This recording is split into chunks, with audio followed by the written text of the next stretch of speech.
time for the final word in sports all across the state. You're listening to Sports Talk with your hosts, Phil Kornblut, Will Pelagic, and the Professor Tom Hayes.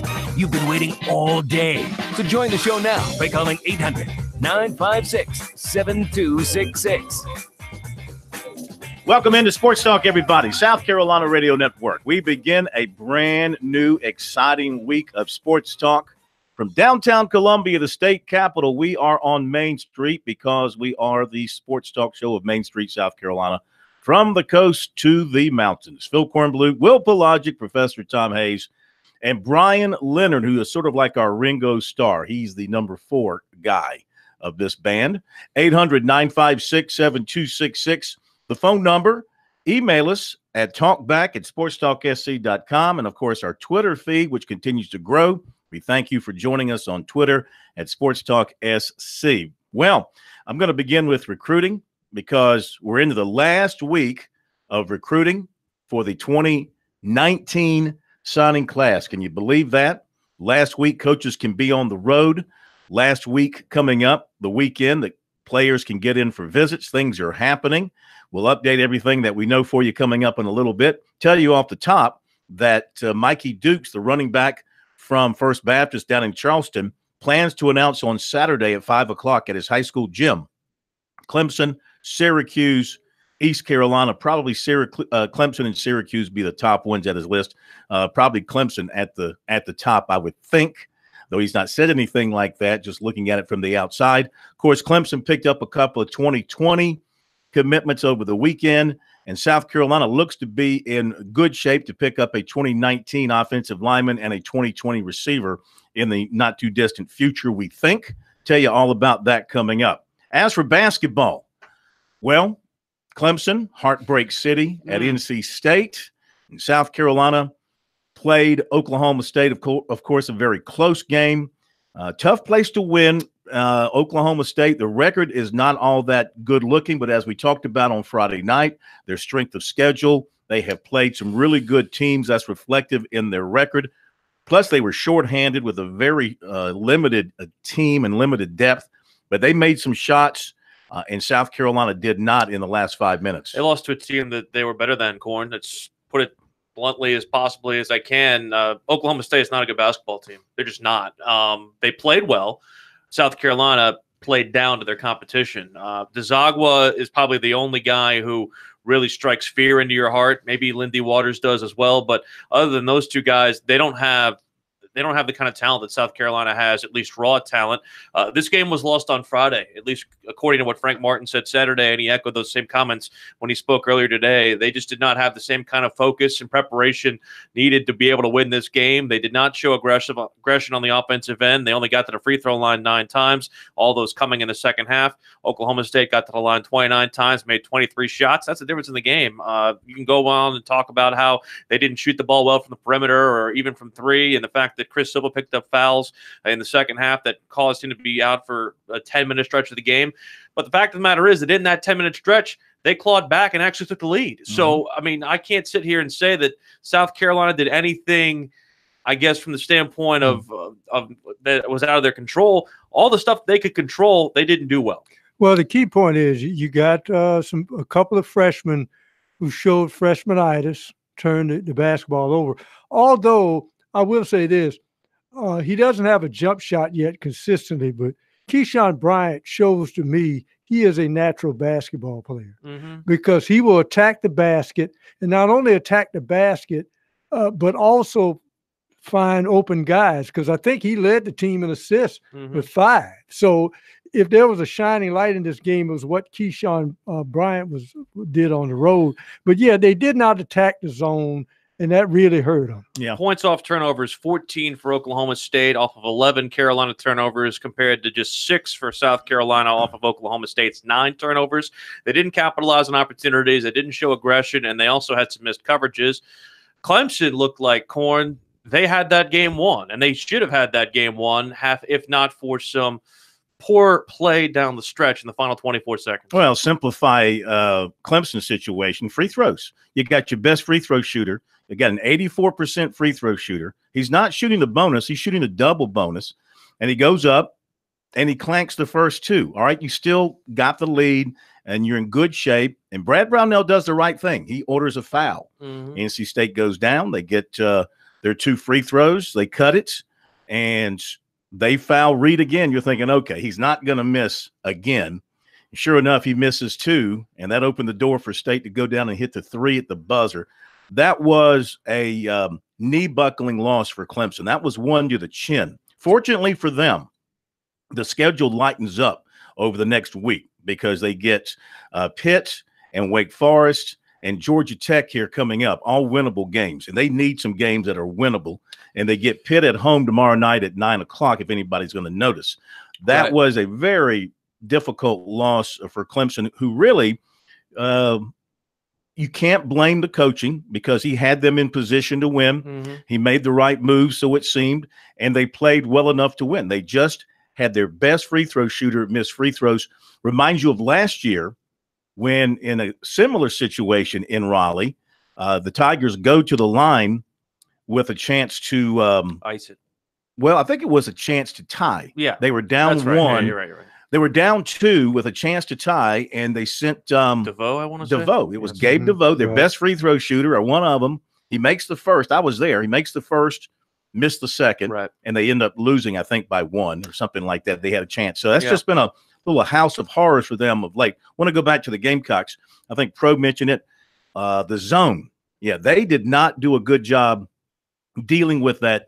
I guess it was more of a 2-3 zone that Oklahoma State was running at them. They did not attack that well. It seemed like, I'm not going to say that they weren't prepared for it, but it just seemed like they were a little bit lost on offense when Oklahoma State switched to that zone in the second half and ran that for the better part of the second half. I mean, beating a zone is easy. You got to penetrate the basketball. Yes. And you can't get baited into taking guarded threes, which is what you're going to have in the zone. And you took 26 3-pointers.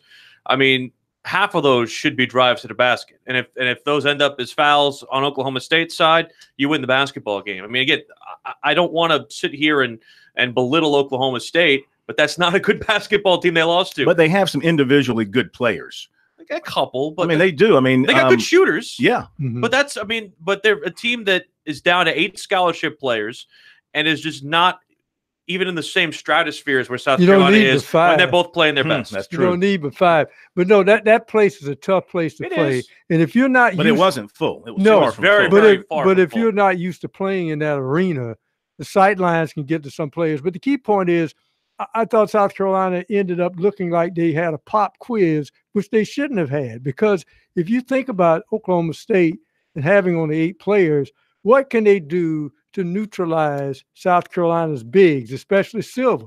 They've got to play the zone. Well, the foul situation, too, and Frank Martin pointed out today the foul differential for South Carolina in terms of free throws shot on the road. It's so one-sided, and that's something he's got to address. The other games around the state over the weekend, boy, Wofford won again, undefeated. South Carolina State lost at Savannah State. Furman got beat at home by Samford. College of Charleston won. Charleston Southern won. Citadel buzzer beater to beat VMI. Coastal Carolina won a game again out at Arkansas State. Upstate was a winner over Longwood. That's history. Upstate's first Big South victory. Interesting. Presbyterian beat Winthrop at home. And tonight, there's just one game involving a state team. It's the Vanderbilt women at USC. And, of course, tomorrow night, it's now officially a sellout. Tennessee at South Carolina. Number 1 comes to Columbia. When was the last time that both number 1s for the men's and women's ended up playing in the state of South Carolina in the same week? Because the Clemson women have number 1 Notre Dame coming to town on Thursday at Littlejohn. When was the last time they were number 1. Baylor's number 1 now. Oh, is Baylor number 1? I'd have to look that up. Because North Carolina beat them yesterday. They did. Yeah. Wofford getting votes in the AP Top 25 poll, too. They got 10. Yeah, we'll go over all that. And we want to take your phone calls. Talk about recruiting. Talk about basketball. Talk about the Super Bowl. Our poll question on our website, SportsTalkSC.com, gives you the chance to give us your pick against the spread and also the over and under if you want to go that route. 800-956-7266. It's Sports Talk.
Sports Talk is the sports talk show of Main Street, South Carolina. From the coast to the mountains, we cover it all. It is Sports Talk, South Carolina Radio Network. As of right now, no, we have not been traded to the New Orleans Pelicans in exchange for Anthony Davis. So you still have us here, and you can also reach us at 800-956-7266. Second hour of the program, we'll hear from Frank Martin and Brad Brownell. Martin looking ahead to Tennessee, Brownell looking back on the state loss on Saturday night. Again, they play Pittsburgh tomorrow. We're going to hear also from the Sports Animals, Jimmy Himes. He's set to join us third segment of our second hour. Very much looking forward to that, to preview the number one team in the country coming to town here tomorrow night at Colonial Life Arena. And maybe a little football talk with him as well. They still play that out Tennessee? Because it didn't look like they did last year. Yeah. Well, they have something out there called a football team. They do. A few quick notes to pass along to you of importance to everybody. Let's begin with the basketball and the men's basketball polls. Will alluded to the fact that Wofford getting more and more votes, not enough to crack the top 25. Tennessee is number one in both polls, and Duke is at number 2. Virginia is 3. Gonzaga is 4, and Michigan is 5. So the polls are identical in the top 5. The AP goes with Michigan State, Kentucky, Nevada, North Carolina, and Marquette to round out your top 10. Let's see here. Big South Players of the Week. Guard Devon Bell from Presbyterian, the Big South Player of the Week, and his teammate, Adam Flagler, is the Freshman of the Week. PC playing some pretty good basketball. They are. Updated bracketology from our friend Jerry Palm. If you're at least looking at what could be coming to Columbia for the first and second round games in March. He has Tennessee, Cincinnati, and TCU in one round coming.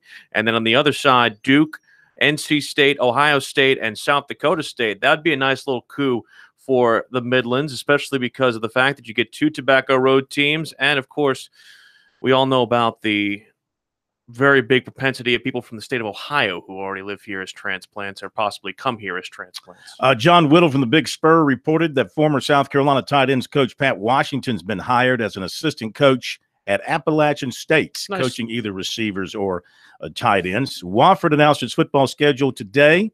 Open up at South Carolina State on August 31st. Then after a week off, they get Samford and Gardner-Webb at home back-to-back. Then road trips to VMI and East Tennessee, another open week. Then home games against Western and Chattanooga. November 2nd at Clemson.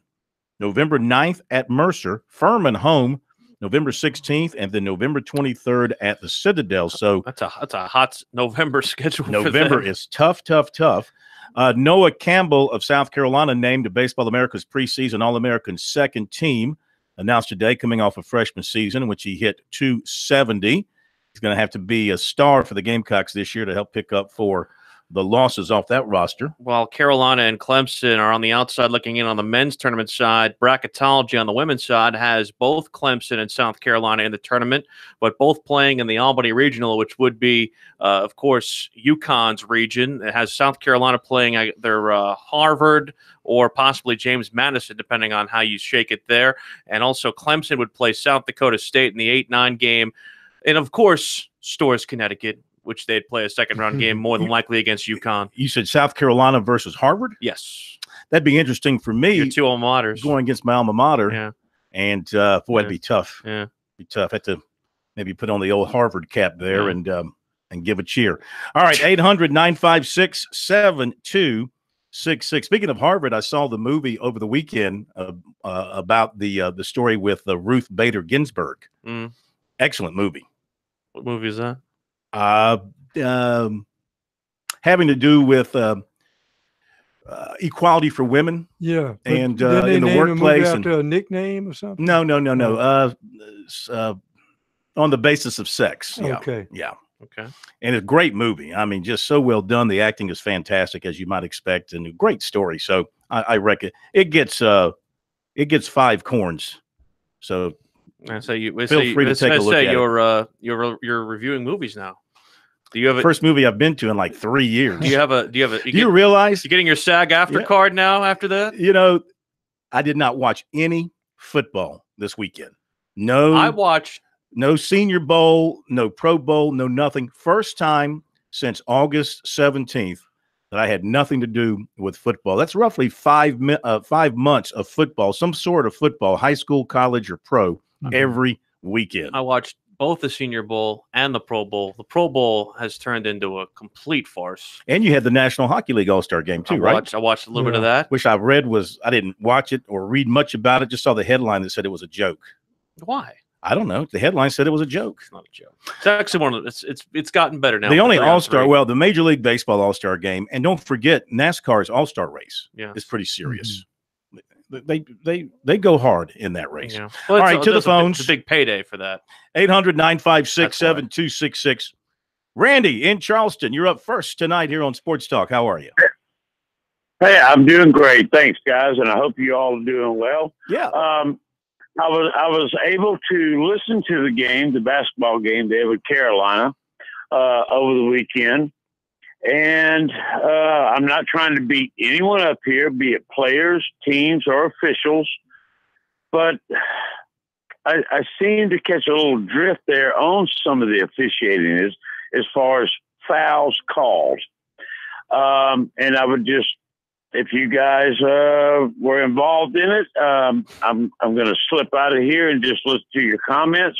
But did you catch that also? It just seemed to be, wow, like 20-2 and that kind of jazz. And again, not trying to beat anyone up here, but man, it. Well, it's too bad the Gamecocks didn't go the line more often because they were 100% from the line. They were 9 for 9. Mm-hmm. They just didn't get there very much because they were outshot from the line by 20 attempts and by 14 points. And look, South Carolina has a tendency at times, for whatever reason, because they play very aggressive defense, they're going to get called for a lot of fouls because Frank Martin, for two reasons. Number one, they do foul. And number two, as Pro likes to point out, they have a reputation. And officials know when they're calling a Frank Martin coached team, you can look for a lot of physicality, a lot of bodying up, perhaps a lot of hand checking and things of that nature. And they have players like Chris Silva who just cannot get it out of his system after 4 years on how to use his hands properly. I mean, they had Tom Eads was one of the officials in that game. That's not anything that I necessarily would say is a bad thing. He's a guy who's done Final Fours. It's not breaking news that a team that goes on the road and plays in a tough environment has more fouls called on them against the opponent.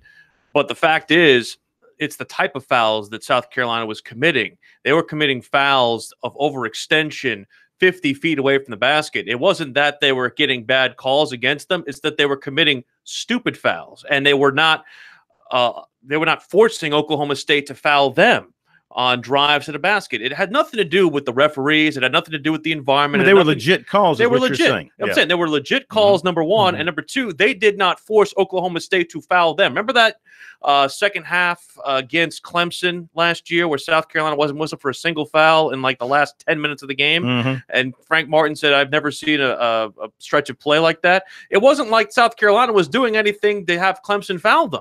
Like, he wasn't saying that as a mark against the officiating. They just weren't aggressive enough. And the same thing happened here. I see another area where South Carolina should have done better. They won the boards 42-34, which is usually good for them. They had 15 offensive rebounds, but they only converted that into 14 points, only outscoring Oklahoma State by 2 in that category. With all those extra shots and offensive rebounds, you would think they would have converted more. Well, here's the deal. Quite frankly, I don't see anything wrong with Chris Silva. Why is it that he stayed in every game in the tournament? Because they officiated differently. You can't end up having them to be passive, in my opinion. One of the other keys is the fact that when you're South Carolina, you got to be aggressive going to the basket. What did Auburn do when they were here? They got some whistles, unfortunately, against them. You know, hey, Bruce Pearl, go out there and foul out if you got to, but play your game. Well, they realized that they didn't necessarily have one guy who could body up with Chris Silva, so they doubled and triple teamed him and forced other guys to beat them. Carolina did not take advantage. All right, 800-956-7266. Thank you for your phone call. We'll continue with your calls on the other side of the break.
Corn, while you weren't watching the Senior Bowl, Hunter Renfrow is making himself some money.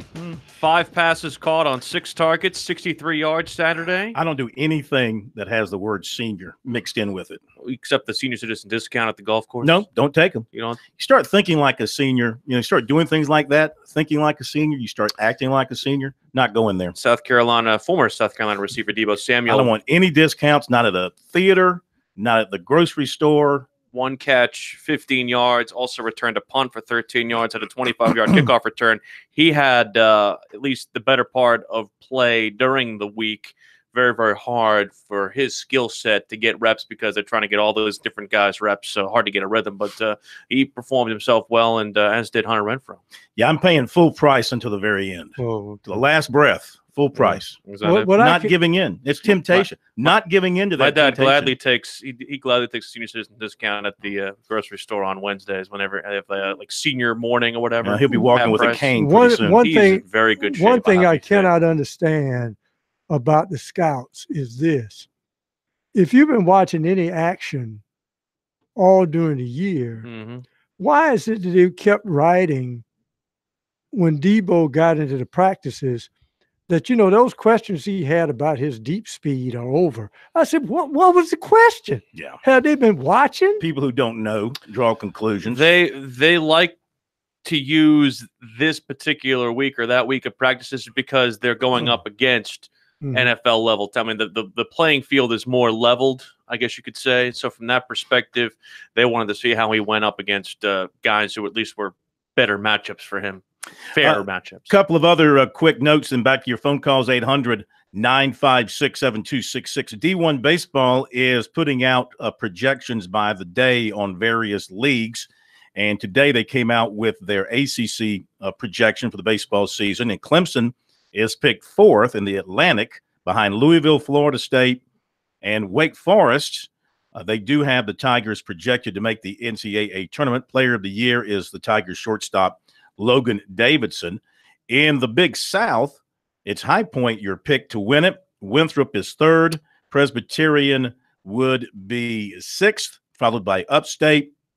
And Charleston Southern would be, 9th? The projection there. And in the Southern Conference, they project 1, 2, 3, 4. Furman 5th, Citadel 7th, Wofford 8th. SEC projection has not come out yet. Has not, but the Baseball America preseason All-America team has come out. Logan Davidson, the aforementioned Clemson shortstop, named to the first team. South Carolina second baseman Noah Campbell named to the second team.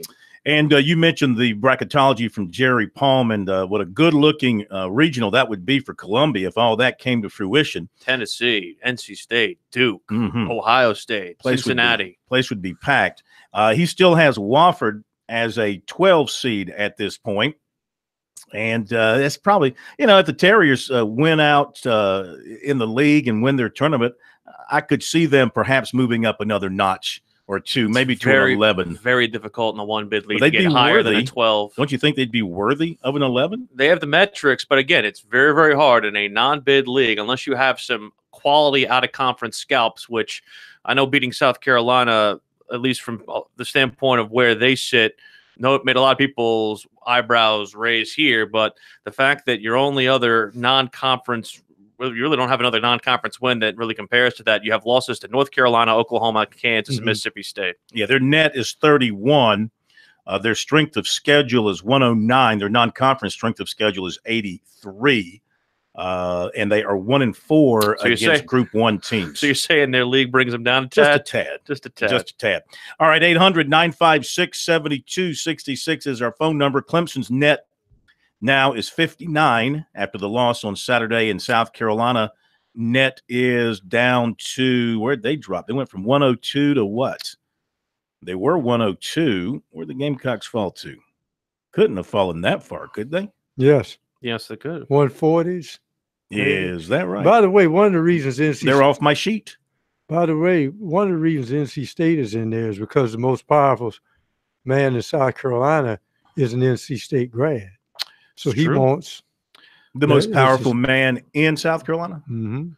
The most powerful man in South Carolina is an athletics. NC State grad. Athletics. Oh, you mean the Gamecocks? No, chairman of the Senate Finance Committee. Oh, Hugh Leatherman. He's a state grad. He's in the NC State. One point where Wofford will have to, if they end up getting themselves into the tournament, provided that things continue positively for them, free throw efficiency. They are 331st in the country out of 351 in free throw attempts and field goal makes. Which is amazing considering how well they shoot the three, with the great bombers they have. All right, to Hank in Columbia, we go next here on Sports Talk, 800-956-7266. Welcome in, sir. How are you? I'm doing fine. Just a one correction for the thing that Will was saying about the women. They actually wouldn't play the way they're set up in that storage regional. If it was today, they wouldn't end up playing UConn until the Elite Eight game, the Final Four. They actually, the interesting thing about it is the women have actually played themselves up into now a 4 seed, which could be higher, but that would make them a host for the first 2 rounds. I know so they would. I was saying that they were in the Albany. They were in the Albany regional with UConn. They would get them in the Elite Eight. I never said that they would. I said Clemson would end up having to play UConn and Stores on their home floor. Though the interesting thing about South Carolina is they can't host this year. Not in terms of their building. They'd have to go somewhere. They have to play somewhere else. Yeah. And so they end up playing. If they continue to play the way they're playing, they may be higher than the 4 seed. They may be a 3 in the ending of the thing, but they may have to end up playing on someone else's home floor. Well, why don't they have the double dip of playing the SEC tournament in Greenville and turn around and host the regional? Thinking the same thing. Yeah, thinking the same thing. I don't know if they have the ability to do that, but it'd be nice. What else you got, Hank? Well, someone was saying that Greenville already had something booked for that date, so I'm not sure what would be the deal with them. But move them. Yeah, that's interesting. And going back to Saturday's game, even though South Carolina does have a propensity sometimes to foul, just watching that game, it seemed like both teams were really aggressive because Oklahoma was playing, but it seemed like every 50-50 scrum in there got called against South Carolina. I'm not saying it didn't cost. I don't know if it cost them the game, but if you look at it on both ends, every scrum for rebounds, every scrum, it seemed like South Carolina got those calls. So at one point in the first half, Oklahoma shot 20, I think 20 free throws or something like that, and South Carolina had 0. They hadn't even gone to the line. What do you think the Gamecocks will get those same home calls that Oklahoma State got when they play Tennessee tomorrow night? Is South Carolina going to get the benefit? I mean, that's part of being at home. It seems like being at home makes a difference because if you look at their disparity on the road, it's been like that. And in Auburn, Auburn's was Auburn got some quick fouls, and South Carolina got some fouls also. But it seems like I think Silva is got the kind of like the Sophie Cunningham treatment deal. I think if there's anything close and they say, well, it's got to be Silva. And they call. He gets some dumb fouls, but he gets some where it makes you scratch your head and you're like, well, it's like the official says, if it's close, I'm banking on him. I mean, he's not the first guy to get reputation calls against him. And that's the one thing that Frank Martin did say, and this is something that hurts Silva because of he's not necessarily a language barrier. He speaks pretty good English now, but didn't necessarily when he got here, is that he needs to be a little bit more chatty with the officials before the game to be like, hey, how you guys can be calling these certain things. That's kind of the way. Hey, Mon. What? Hey, Mon. Hey, Mon. Stop. Don't be racist. Well, one of the keys. That's what his accent sounds like. One of the keys of a guy like Silva, not to saying he can play at the next level, but anytime you see a guy who's a star player on this team and he stayed there till he's a senior, you ought to give him some respect. Before we pick apart their entire performance, Silva did have 15 and 9, but the Gamecocks had a chance. They had a chance, and Hasse got a great look, and he missed. And like he hit it against Auburn. I think it was Auburn, right? Yes. He missed it. I mean, they were right there to take this one to take this win back to Columbia. It was right there for them. They couldn't make shots in the last 2 minutes. How many? They missed a little shot right up under the rim. I think it was either Frank or Hasse was right under the rim and missed a shot. They just didn't make shots late. Frank said after the game, he said that they didn't. He didn't feel as confident about that Hasse look just because it seemed like earlier in that play they didn't execute the look, and it was more of a situation where when you don't execute looks, certainly sometimes the ball didn't bounce your way. He was only 1 for 6, which is not a good shooting night for him or anybody. Recruiting coming up after the break.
These guys, they never sleep. Check them out on the web at SportsTalkSC.com. Now, more of Sports Talk on the South Carolina Radio Network. Getting down to the nitty-gritty when it comes to recruiting, as the weekend upcoming will be the final opportunity for Clemson and South Carolina to get their looks on the 2019 class, finishing up signing day next week. Corn availing us of all that is the latest and greatest on the recruiting trails. Yeah, a lot of stuff going on, as you might imagine, coming off the weekend, and then the reaction today, and a lot of offers going out, and more visits being planned, et cetera, et cetera. So we begin with Clemson getting the 2 commitments in the 2020 class. On Saturday, the Tigers having their primo 2020 junior day. One commitment they got was totally expected. Linebacker Kevin Swint, 6'3", 200, Carrollton, Georgia. He had told us and others pretty much as much leading up to the visit that his plan was to commit. A good-looking linebacker prospect for the Tigers here, 120 tackles with 6 sacks last season, heavily recruited. Florida, Wisconsin were 2 others high up on his list. The other one, a bit of a surprise, it came from defensive tackle Trey Williams, 6'2", 305, out of Washington, out of St. John's College, a school that Clemson is recruiting heavily. Very good. WCAC. Rakeem Jarrett, Luke Hill, Mikhail Sherman, 3 others at that school that they've been recruiting. Same school or same league that DeMatha plays in, St. John's. And Williams is one of those pluggers right in the middle, big wide-bodied defensive tackle, heavily recruited, Georgia, Florida, A&M, Ohio State, Alabama.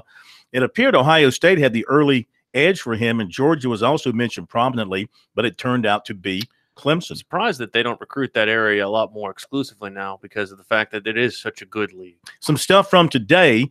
First Baptist running back Michael Dukes, goes by Mikey sometimes, plans to announce his commitment Saturday at 5. His officials were to Clemson, Syracuse, and East Carolina. Hard to believe he won't choose Clemson, though Syracuse has made a concerted effort to try and get him. They have put a lot of attention on him. I mean, if you're at the running back position, you're walking into a crowded room. That's your recruiting strategy if you're Syracuse. Right. Plus, Clemson is still involved with the Ely running back out of Mississippi and a chance to get him. But you don't know if you got him, even if you sign him because of baseball. Paul Strelo, Tiger Illustrated, reported that Hammond defensive end Jordan Birch and his mother did make it to Clemson on Saturday for the junior day. How about that funny story coming out of Heathwood Hall on Friday night that Reggie Anderson from News 19 alerted us to early in the evening on Friday, that coaching staff members from Clemson and USC and players from USC were in the stands, all to be seen by Jordan Birch. I don't think they might have been there to watch him play basketball, but it's about being seen. Yes. But the side stories coming out of that were about allegedly how cold the staffs were to one another. They were sitting near each other, but apparently there were no handshakes, greetings, or anything like that anybody saw. Maybe something happened and they talked to each other in the background, but apparently in the gym itself, in front of people, none. I don't know if in the opportunities we've seen Muschamp and Dabo together, they're not exactly cordial, I would say. 2020 defensive tackle Alex Huntley of Hammond School was offered by Auburn. 2020 athlete DeRicky Wright of Atala, Alabama, offered by USC. He was in this past weekend. USC target linebacker Mohammed Kaba of Clinton, North Carolina, was at North Carolina Saturday. Now, offensive lineman William Rogers of Hampton, Georgia, was at USC official over the weekend. He's in the 19 class. His coach at Lovejoy High told us this afternoon that the player told him he had a good visit with South Carolina. Coach Edgar Carson said they've been recruiting him for a long time, but on him since last year. He has family in South Carolina. He's been a fan of South Carolina. He's liked them a long time. The offensive line coach did a great job with him. The coach said he'll let me know something tomorrow or Wednesday. He said, quote, I think they, USC, are in a real good place. Will Muschamp, the coach, said his head is in home. He's expecting offensive line coach Eric Wolford to return this week. FIU coach Butch Davis, Illinois coach Lovie Smith, both were in either last night or today. The coach wasn't sure for both of them when they were in. And he took officials to those schools as well as Georgia State. So, it looks like South Carolina is going to miss on Darius Washington out of Pensacola, and William Rogers could be that guy that they had on their board next if Washington fell through. Washington went to Florida State over the weekend. So we'll see. But it looks like for South Carolina, this one looks real possible for a commitment in the next day or so. Offensive lineman Javion Cohen of Phoenix City, Alabama, 2020 class, went to a USC on Saturday. Then he went down to Coastal Carolina, and he likes both schools. He got a lot of time with Eric Wolford when he was at USC. Wolford's telling him he has the potential to be an NFL offensive lineman, and he wants to coach him up and get the most out of him from that standpoint. He saw the new facilities. He liked everything there. He sat down with Will Muschamp, and they've developed a strong relationship. He also likes the strength coach and the strength coaching staff at South Carolina. He also met with Jamie Chadwell at Coastal, and he was very impressed with what he saw at Coastal Carolina as well. Said he's weighing all his options: Arkansas, West Virginia, Oklahoma State, Virginia, and Wake Forest. He is going to visit Auburn this coming weekend. He also plans to see Arkansas. He might return to USC for the spring, but he knows he'll be back in Columbia in September for the Alabama game. Receiver E.J. Williams of Phoenix City, Alabama, was at Clemson again Saturday for the junior day. He's been to Clemson many times. The Tigers are selling him on the opportunity to be the 9-man in their receiving rotation, which he calls the go-to guy. Or just basically just be the next Justin Ross, guy from his same city. Possibly. He's a big, tall receiver. He likes Clemson a lot, but he's been to Georgia, and he's going to Auburn this weekend and Alabama the next weekend. But he said Clemson is coming at him hard. He said Clemson, Alabama, Auburn coming at him the hardest right now. USC had in running back Tank Bigsby, Hoganville, Georgia, on Saturday, one of their top targets at the running back position. And he got a chance to meet with the new running backs coach, Thomas Brown. They told him, and Muschamp told him the same thing: come to South Carolina and make your own legacy at South Carolina. Maybe get a statue there one day if you make your own legacy. Careful with those statues. So anyway, he's had South Carolina among his top group. He plans to publicize a top 5 in February. The visit doesn't change anything for him. He said it's always the same with South Carolina. They've been high up on his list. He's going to Auburn this weekend. He also plans to visit LSU and Georgia. He'll return to USC in February. Now, Xavier Capers, receiver out of Alpharetta, Georgia. Last time we reported on him, he looked bound for Clemson.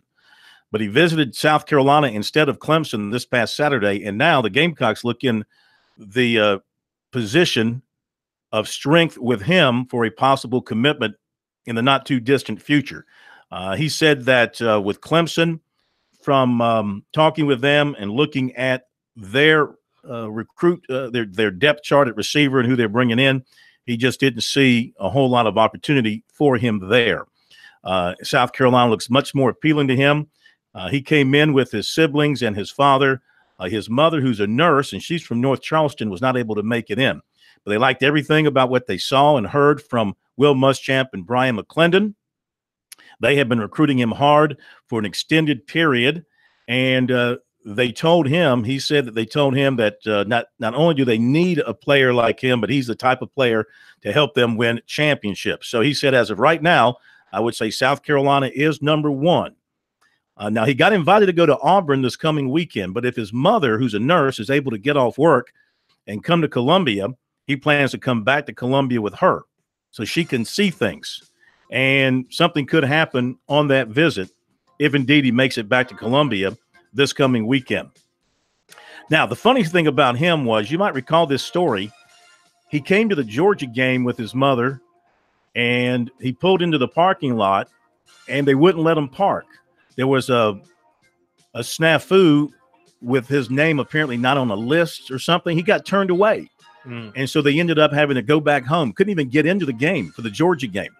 And they weren't happy about it. His mom, he said, was pissed. And she told him, take South Carolina off the list.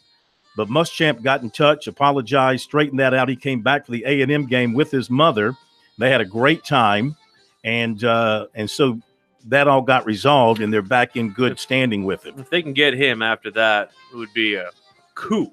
Yeah, Arkansas, Auburn, Florida, Tennessee, others high up on the list behind the Gamecocks at this point. All right, a few more notes to come up when we come back here after the break.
Round 2 of Sports Talk up next with your hosts Phil Kornbluth, Will Pelagic, and the Professor Tom Hayes.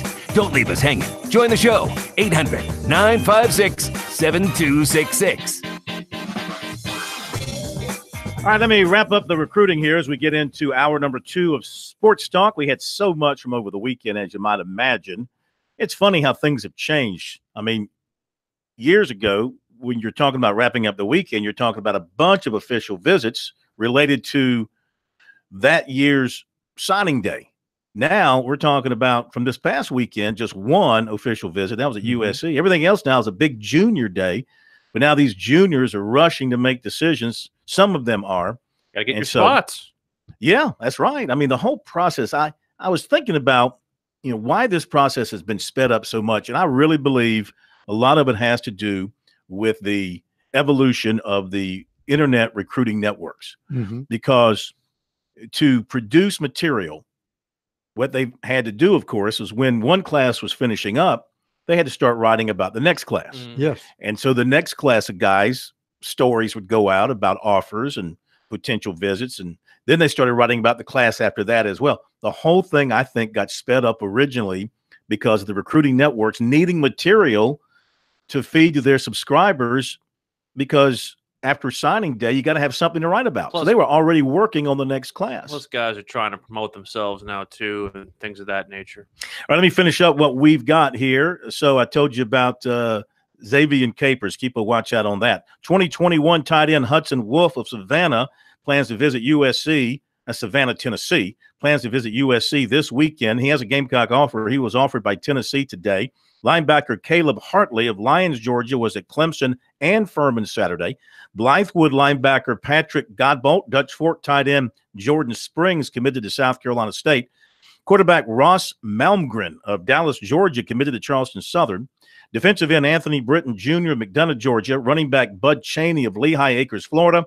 Defensive back Nehemiah McIntosh of Atlanta. Linebacker Hassan Black of Cincinnati, all committed to the Citadel. Defensive back Cam Brinson of Augusta committed to Furman. Running back Philique Brown of Chester committed to Illinois State. J.C. Sherbert reported that. West Florence place kicker Michael Hayes committed to Georgia State. West Florence running back Eileen Ford took an official to Georgia State over the weekend. Clemson offered 2020 running back DeMarcus Bowman of Lakeland, Florida at the junior day, as well as 2020 offensive lineman Bryn Tucker of Knoxville. USC offered tight end John Copenhaver, Roswell, Georgia, on Saturday, and 2021 safety Evan Slocum of Cartersville, Georgia.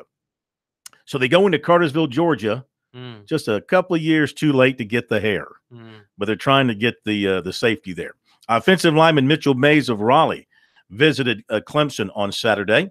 Receiver Rakeem Jarrett of Washington had to postpone his visit to Clemson Saturday. He will reschedule. Dutch Fork receiver Jalen Hyatt went to Tennessee over the weekend.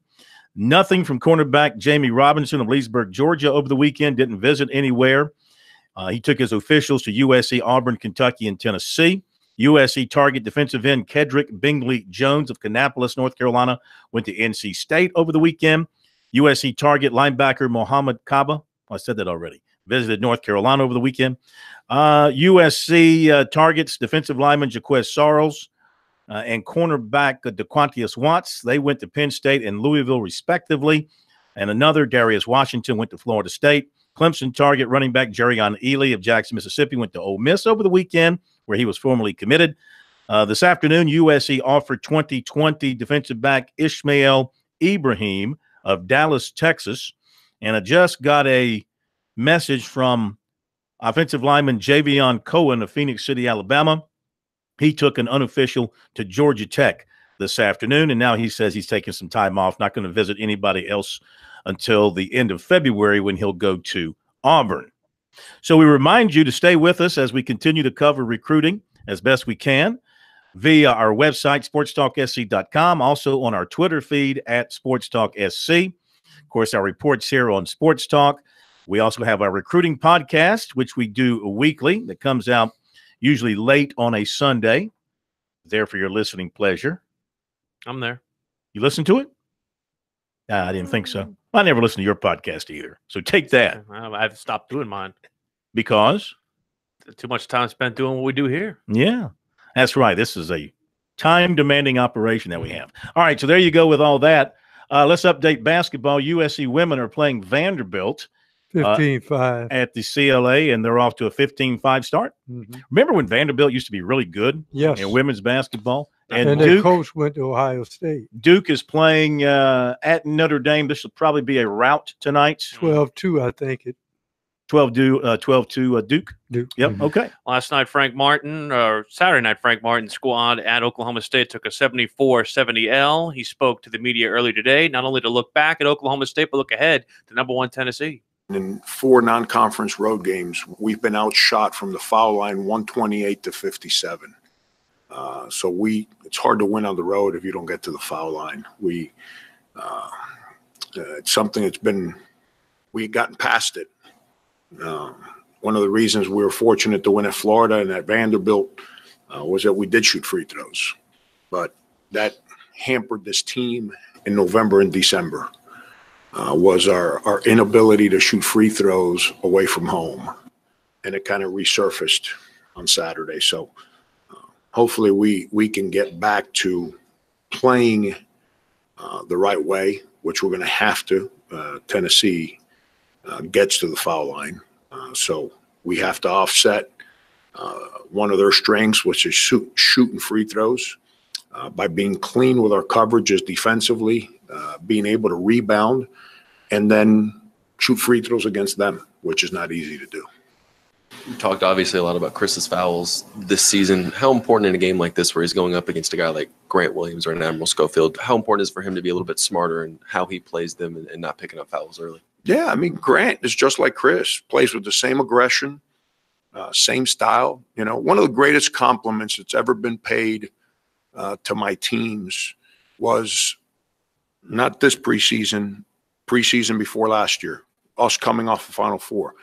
And Rick Barnes said at Media Day, our deal here is to build our program the way Frank built South Carolina. That's one of the biggest compliments that's ever been paid to anything I've done.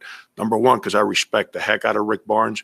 And number two, because here's this new coach that's a Hall of Famer coming into the SEC where he's never coached in. And he's not saying we got to use the blueprint that was used at Kentucky or Billy Donovan at Florida or Bruce when he was at Tennessee, or he said the one we used. You know, that to me was unbelievable. Now you go watch them play. That same team came here 2 years ago, and we had our way with them. Those same group of kids have stayed the course, and now they're the #1 team in the country. And, you know, we play very similar styles. Watching them on film, it's funny. It's look like I'm watching our team practice some of the things we do offensively and defensively. But Grant Williams stays out of foul trouble. He plays with the same aggression Chris does, but he does a better job with his hands. Chris tends to grab too much and gets him in trouble. Grant understands there's a place to be physical, and there's a place where you get over the top when it's physical. Grant understands how to get to that place and stop. Chris, for whatever reason, always has that extra of physicality, which gets him in trouble. And it's no secret. They need Grant to stay in the game. We need Chris to stay in the game. We just got to keep taking it one day at a time. But winning gives you confidence. Winning gets everyone believing what we're doing works. And that's what's happened to this team. And we're in a better place. I know we're going to play well tomorrow. I just hope we play well enough to win. It's Frank Martin. He'll be taking on a Rick Barnes #1 team for the first time since January of 2010. He had a #1 team at Texas when he was at Kansas State, a 71-62 win at Bramlage Coliseum. 20 points off the bench for Jamar Samuels and 12 rebounds. Also, Denny Clemente, Jacob Pullen on that team. Now, USC has one win all time against a #1 ranked team in the AP poll. That was that 2010 win over Kentucky with Devin Downey. Devin Downey, the throne. Going nuts up that particular game. Pro built that Devin Downey throne, I believe. That's also used as a voodoo doll. All right, 800-956-7266. We got time for more of your phone calls. Give us a shout here on Sports Talk.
This is the place to talk Tigers, Gamecocks, and more. Sports talk across the state on the South Carolina Radio Network.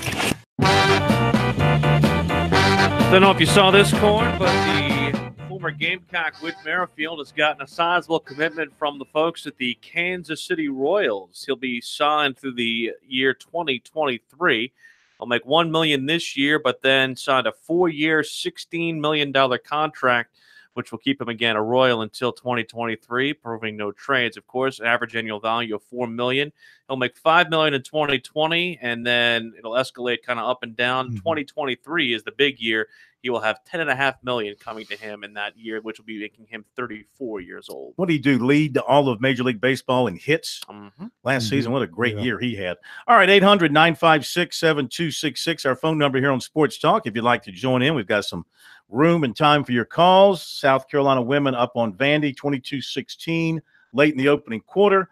Duke leading Notre Dame 22-7. About 11 minutes to go in the first half there up in South Bend. And I'll tell you, it's not even that close. Yeah. Duke is Notre Dame. They took a pretty good personnel hit, I think, after last season. They have not been good this year. They are 1-6 in the league, 11-9 overall. They have lost 4 in a row. Clemson will get Pittsburgh. And they also lost Rex Pfluger, too. Their big guard there with torn ACL, too, so not good. Yeah, Pittsburgh comes to Clemson tomorrow night. That'll be a homecoming for Trey McGowan's fine little young guard on the Pitt team who's from Wren and went to, I think, Oak Hill for a year. Right. Went to Pitt, looked at Clemson. They recruited him, but ended up going to Pitt and playing for Coach Capel there now in his first year. Hargrave Military. Is it Hargrave? Yes. Okay. And he's doing well, and so that'll be kind of a homecoming for him. But this is a game Clemson's got to win. Pittsburgh 2-5, 12-8, has lost 3 in a row. Tigers have lost 2 in a row, 1-5 in the league, 11-8 overall. It was a particularly tough loss the Tigers took on Saturday in Raleigh, a game that they had in their hands. What was the 6-point lead with about 51 seconds to go? They managed to lose that, largely because they missed free throws. Here is what Brad Brownell said to the assembled media after that ball game. We got some bad karma with free throws in this building. This is the second year in a row where we missed a free throw with 1 second left last year to tie, and then obviously didn't make any down the stretch to seal this game. Thought we played really hard, and I don't know that we played exceptionally well in terms of our offense, but I thought our kids really competed, and I thought we were very good defensively. And obviously give credit to State to, just keep hanging in there in the last minute, and obviously them having Markel back was a big factor. He played very well, and it was a huge shot by Braxton, but very competitive, tough game, which you expect when Clemson plays NC State. Unfortunately, we just didn't finish it off. Questions? I know there's a philosophy of fouling up 3, but was it around the time that you wanted it? Yeah, I mean, you can't.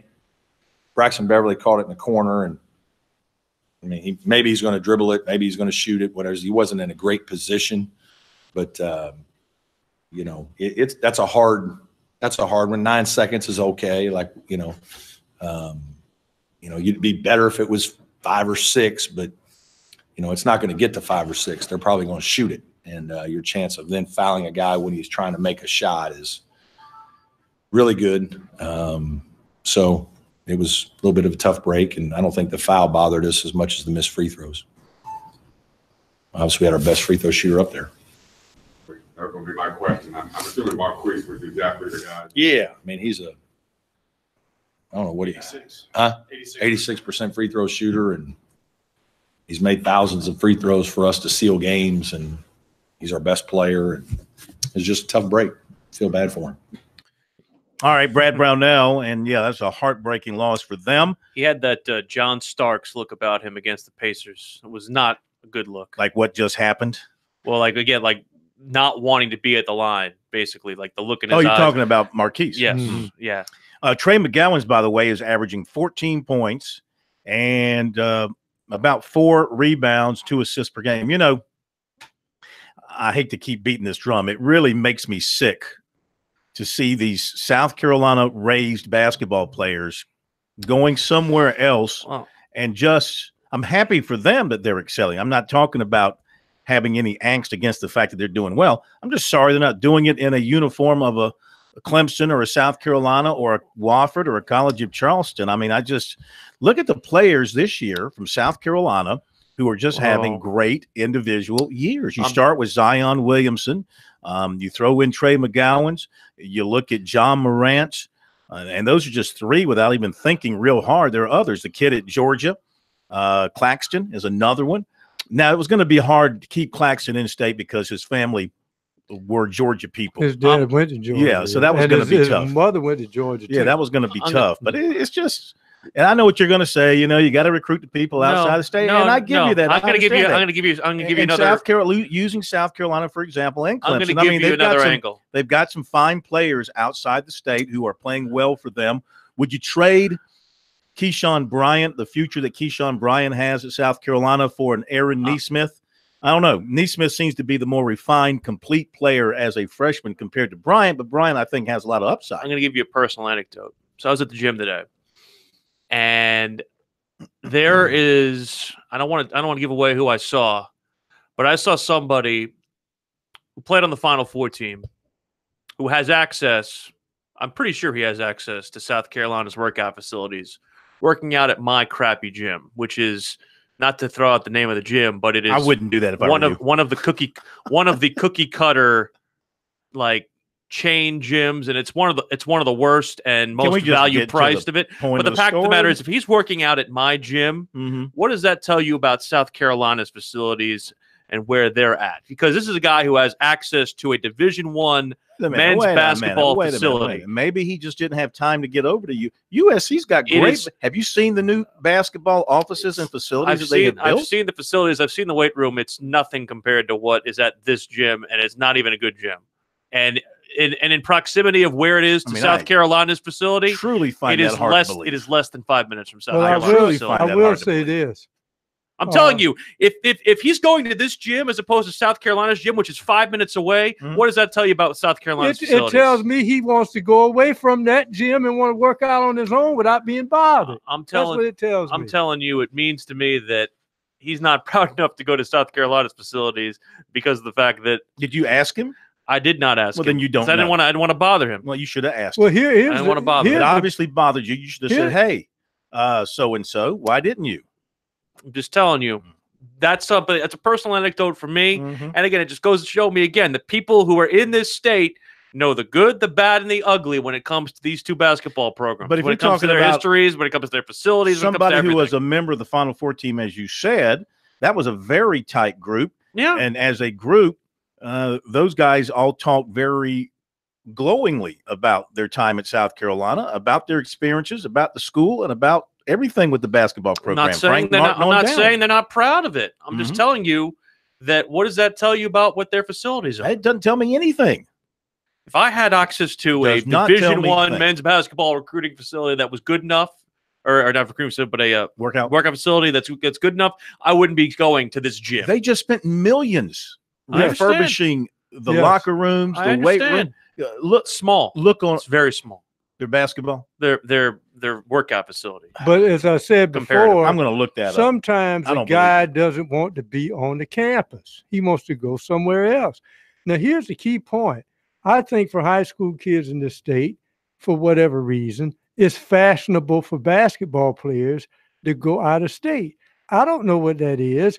I can surmise that the high school football players are treated like kings, and maybe they want to go somewhere where they think they're treated a little bit with more respect. This is never going to be better than the third most popular sport at South Carolina, regardless of the season it's in. I mean, it's going to be football here and then baseball, followed by men's basketball. Here's the point. Everybody said that when I was a child. Right. Then Frank McGuire came here and made it a basketball school. As of this story on 2017, South Carolina invested more than $14 million in building and renovating basketball facilities, major renovations to the Coliseum, a new weight room, hydrotherapy room, athletic training facility, and blah, blah, blah, blah, and yet he's at my. I'm sure it's got. And yet, this can't be the reason. And yet he's at my gym.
Sports Talk South Carolina Radio Network.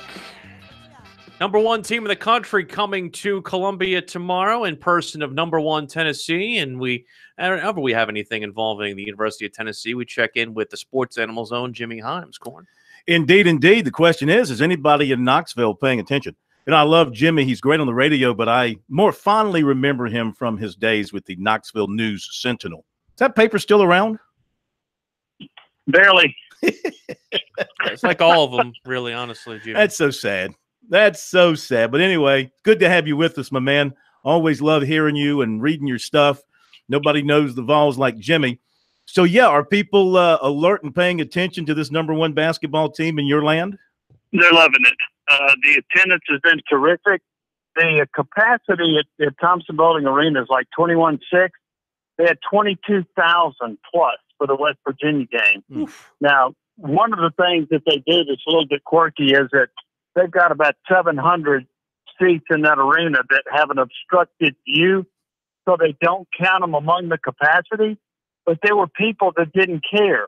They didn't care about an obstructed view. They wanted to go watch their number one ranked team. And here's an interesting note about that. Tennessee was ranked number one, 2008 for 1 week.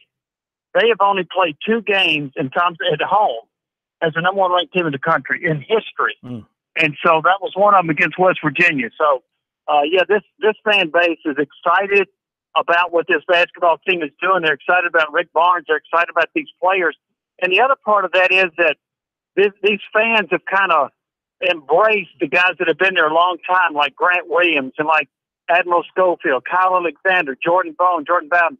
They've watched these guys play for 3 or 4 years, and they identify with them. And there's been a great connection between the fans and this basketball team. And we'll talk about the here and now in just a moment, but we see this a lot, especially in the SEC, with the exception of Kentucky, which is always at the top. But we see teams come together with youngsters, hold them together 3-4 years.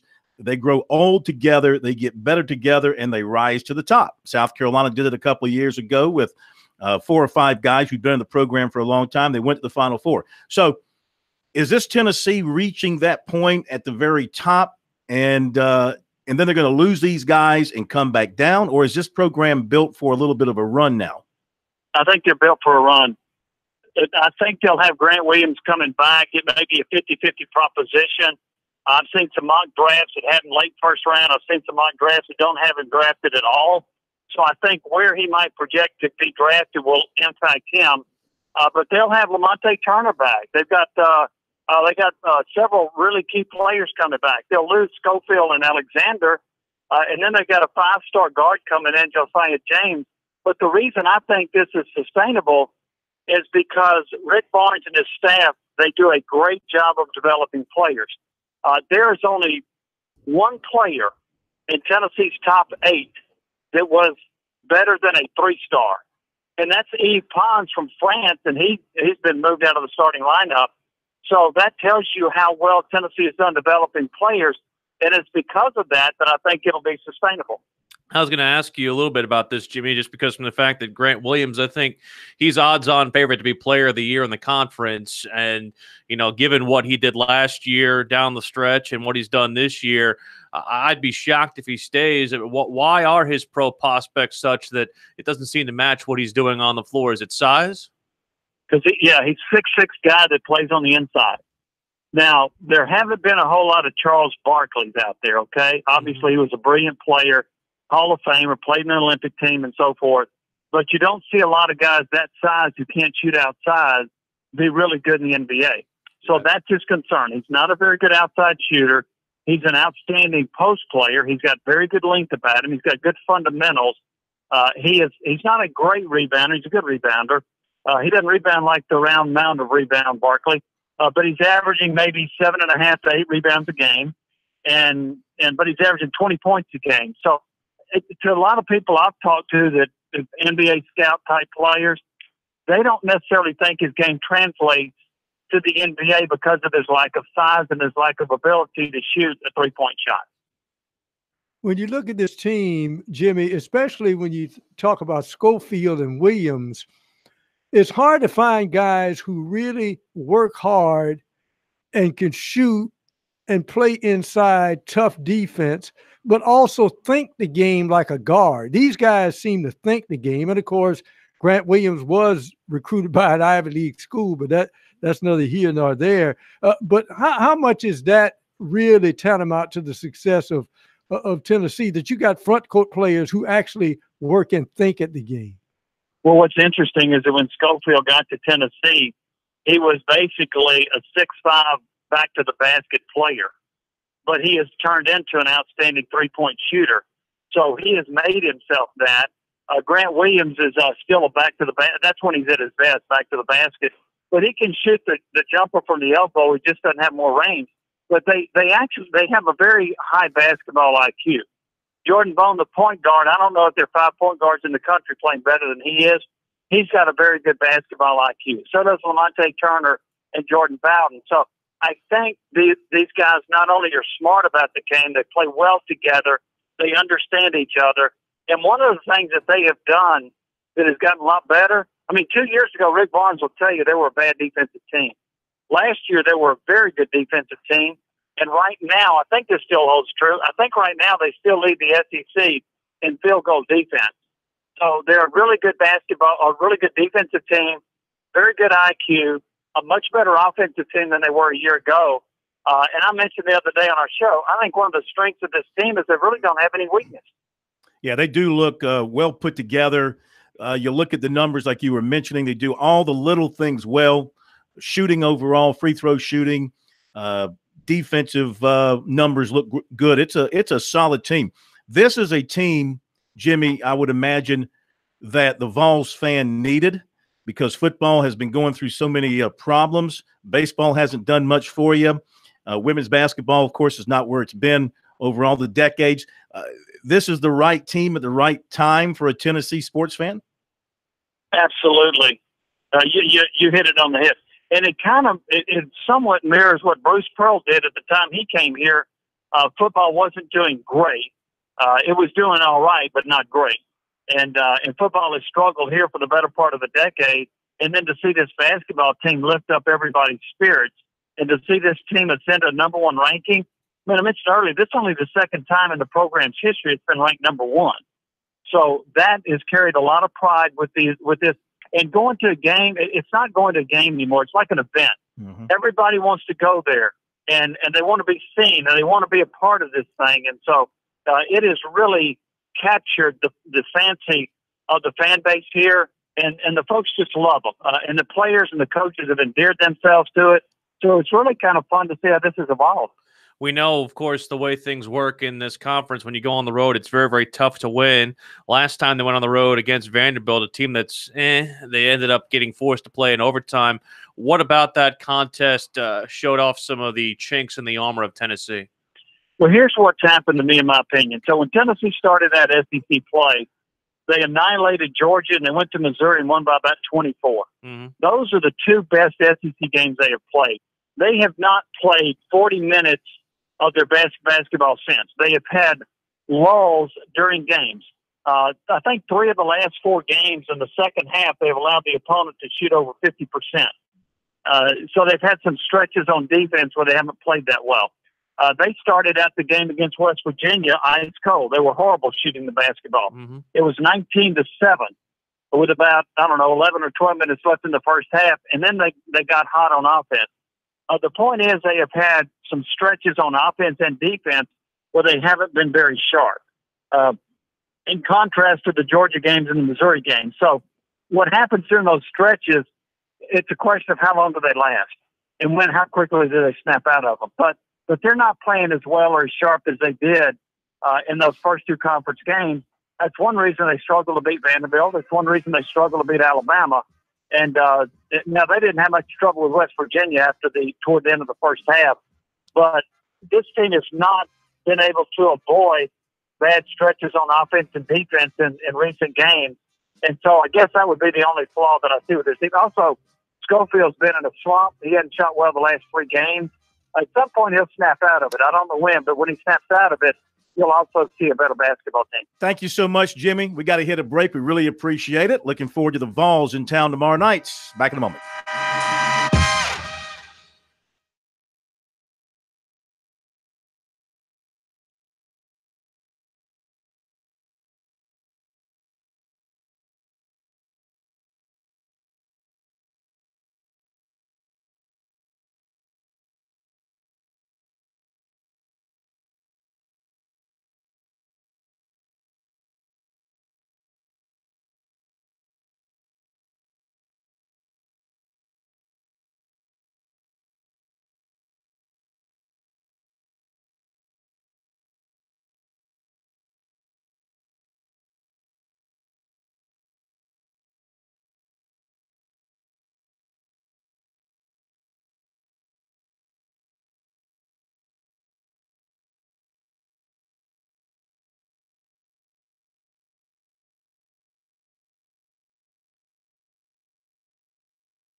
Now back to Sports Talk, South Carolina's most listened to sports talk show for more than 30 years. If I have to read another Steve Spurrier think piece about him coaching in the Alliance of American Football, I'm going to throw up.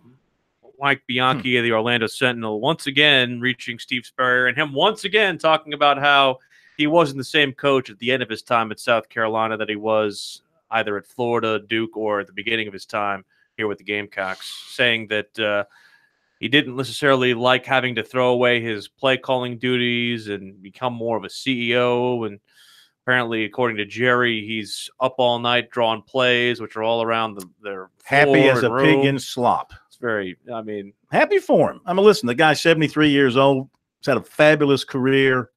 He was an innovator. He was the best in the country during his time when he was at his height. He should enjoy sailing off into the sunset the way he wants to. And he's the reason why the current head coach has not beaten Mark Stoops yet, because he allowed the program to get in such disrepair that he's having to rebuild it. Well, he left it in a bad way. There's no question about it. That's what I'm saying. I'm just saying that there's a reason why South Carolina is where it is now, and it has nothing to do with Will Muschamp, but it has everything to do with the way Steve Spurrier. I mean, Spurrier has fallen on the sword for his reasons for leaving South Carolina repedately. You know, he blames himself and says he wasn't the coach that he needed to be at that particular time. He needed to move on, and et cetera, et cetera. Doesn't make it any bad. It doesn't make it any worse the way it happened. Yeah, I mean, doesn't wipe it away. It doesn't make it any easier for the Gamecock fans to take that their coach, you know, for that half of that season was not doing anything to make the program better. So he could come back and wear the South Carolina visor all he wants and show up at the spring game and fall on his ass and be all. No, I think they should still respect him though, because he did great things. Listen, he's the all-time winningest coach at South Carolina. I'd be bitter. And well, I'm sure there is some bitterness, but I still think you can get over that. Clemson fans were bitter with Danny Ford for a while after that divorce. So in time, these things heal. Hey, I need to mention one more recruiting thing that I missed earlier. It was an offer by Clemson to another big-time running back prospect, Marshawn Lloyd, not Lynch, Marshawn Lloyd, who's out of Middletown, Delaware, but he goes to DeMatha Catholic in Hyattsville. Same league as St. John's. Yes. Very St. John's and also Pope John V? Paul VI. Paul VI. Yeah. Pope Paul VI. Though they play in separate divisions in that league. They play in the little boys division of that league. Who does? Paul VI. Paul VI. DeMatha plays in the big Don't mention little boys and Catholic stuff. Alex in Myrtle Beach. Alex in Myrtle Beach. That's not nice. I mean, you brought it up. Alex, welcome in. We appreciate your patience. Went there.